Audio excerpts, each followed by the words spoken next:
recent arrest of two black men at a Philadelphia Starbucks raises the issue of racial bias. One of the men asked to use the restroom, but an employee denied the request. Management asked the men to leave, and when they refused, called the police. The coffee chain now plans to close more than 8,000 stores for one day to hold racial bias training. Theologian and racial trauma counselor Kyle Howard says racial bias is also a problem in the church, and he joins us now to talk about what Christians need to do about the situation. Kyle, thanks for joining us. Oh, it's my privilege. Thank you so much for having me. Kyle, you say that Starbucks has done a better job of addressing racial bias than most evangelical churches. What, in your opinion, has Starbucks done right? Yes, I think that they've done a couple of things right. First off is acknowledgement of the problem. I think it's important to recognize that Starbucks themselves, the head of Starbucks, the CEO of Starbucks, has done an investigation and has come away himself saying, yes, this was racial bias. Yes, this was a problem. And so first, instead of seeking to cover it up and minimize what has happened, rather he has actually acknowledged what has actually happened and then has sought to actually do something about it in the sense of actually training people so that they will be more faithful in regards to how they engage, how they prevent themselves from having racial biases or racial profiling. And so I think acknowledging wrongdoing, repenting even in the sense, that's a biblical category, but acknowledging wrongdoing and then seeking to change, to put off old patterns and put on new patterns of change as it relates to racial bias and prejudice. I think both of those are examples of what the church should actually be leading in. Yeah, it is interesting because Starbucks is dedicating a day next month for racial bias training. How would you recommend, from your vantage point as someone who's studied theology, studied counseling, how can churches begin to take on this issue of racial bias? I mean, should churches have a day of training themselves? Yes.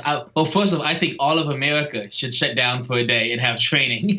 And so I think that there is an ignorance across the American spectrum regarding understanding our racial history, understanding the realities that still persist today as it relates to racial bias. And so I think America as a society needs to reflect and needs to learn much from its history. Now, when we think about the American church, specifically evangelicalism, there is a long line, a thread, if you would, that connects racism and white supremacy within the actual church itself. And so I think the church first needs to understand its own history, its own culpability, not only in the past of perpetuating white supremacy and racism, but also the ways it currently does that right now in the various ways it structures their churches. Specifically, I'm referring to predominantly white churches. And Kyle, you've coined a very interesting term called racial trauma. What do you mean by that? Yes, another way that you could call it is race-based trauma. What I mean by that is when we think about trauma, one of the ways I've defined trauma is a haunting past. It's when the haunting pain, if you would. It's when pain from our past or pain that we've experienced. And when I use pain, I'm using that in a general sense. It can be emotional, psychological, physiological. But it's when pain haunts us. Something that has happened throughout our life haunts us in the present and in many ways immobilizes us to some degree in the present.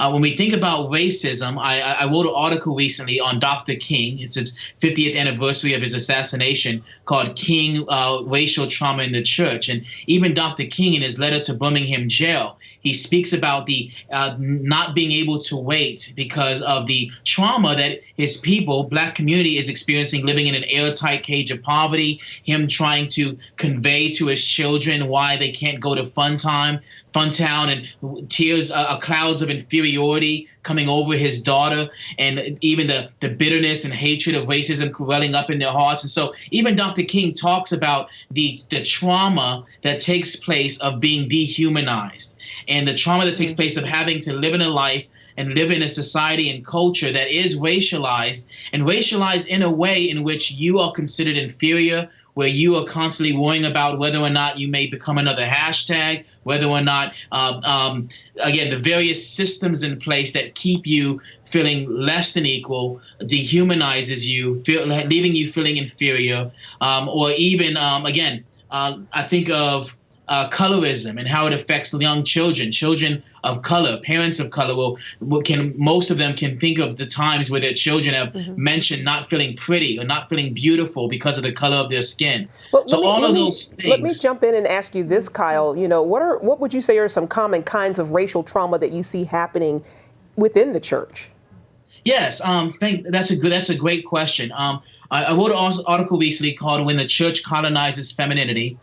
In that piece, I talk about the ways in which Black women in majority white churches can experience feelings of inferiority, specifically related to needing to fit a specific paradigm of what femininity looks like. Typically, it looks like a white Southern antebellum woman who has a certain kind of demeanor, a certain kind of way of communicating. And in counseling specifically, where I think is one of the major areas in which trauma can take place because it's an intimate context, Black women specifically can be made to feel like their ethnicity, their culture, their ways of cultural expressions are inferior, and that they need to not be themselves in order to actually be godly and actually be faithful. Another significant way would be how churches will, one, pin minorities against each other. And so they'll have some minorities who are lamenting the fact of whether Black Lives Matter, and then they'll look to other minorities who don't see that problem, and then they'll pin them against each other, say, well, this minority doesn't see a problem, why do you? And so kind of cause infighting within minority groups. Or again, specifically Christians who are forced to conform to a specific paradigm of godliness or righteousness that is not reflective of what the scriptures call us to, but rather is reflective of an actual culture.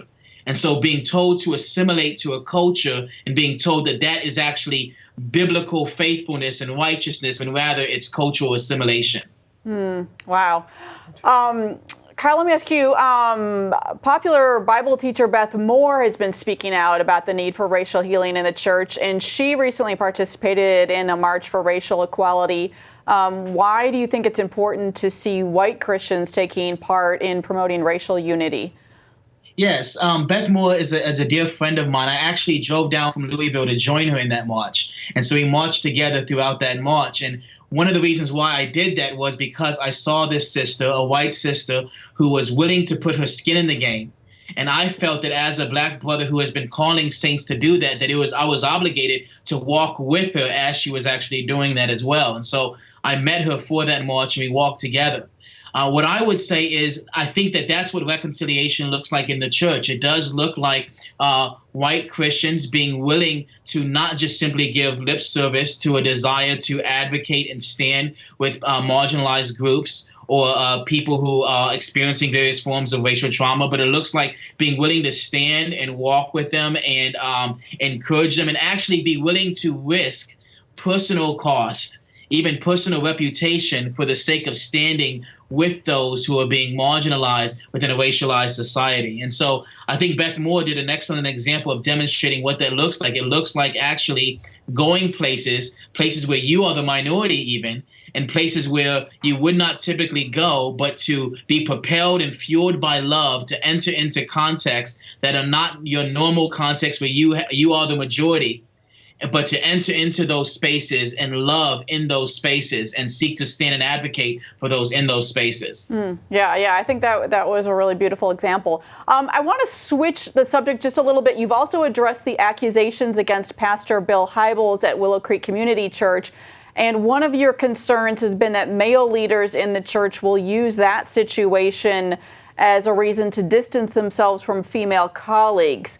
How do you think male church leaders should be responding in these kind of situations? How should they be working professionally with female colleagues in these very sensitive situations?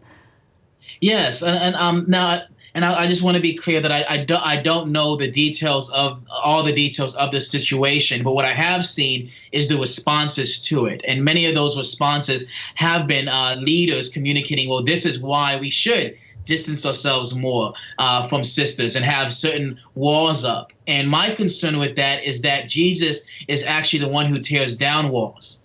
Yes, the ward is divided, and yes, the ward does have issues as it relates to men and women relations. And people in the church who are worldly will fall when they are operating out of those structures and paradigms. But it is the church that is united. We are brothers and sisters in Christ. All women in the church and women in general, they are made in the image of God. They are precious in God's eyes, and they should be precious to ours.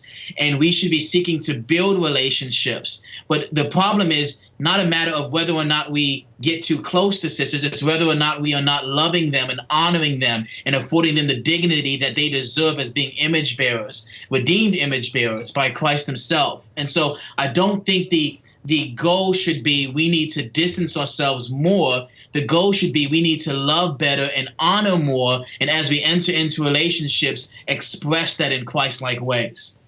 Yeah. Really Excellent powerful. point. Excellent points. Kyle Howard, thank you so much for your time and for your insights today. Oh, Thank it's you, my Kyle. privilege. Thanks for having me. Thank you.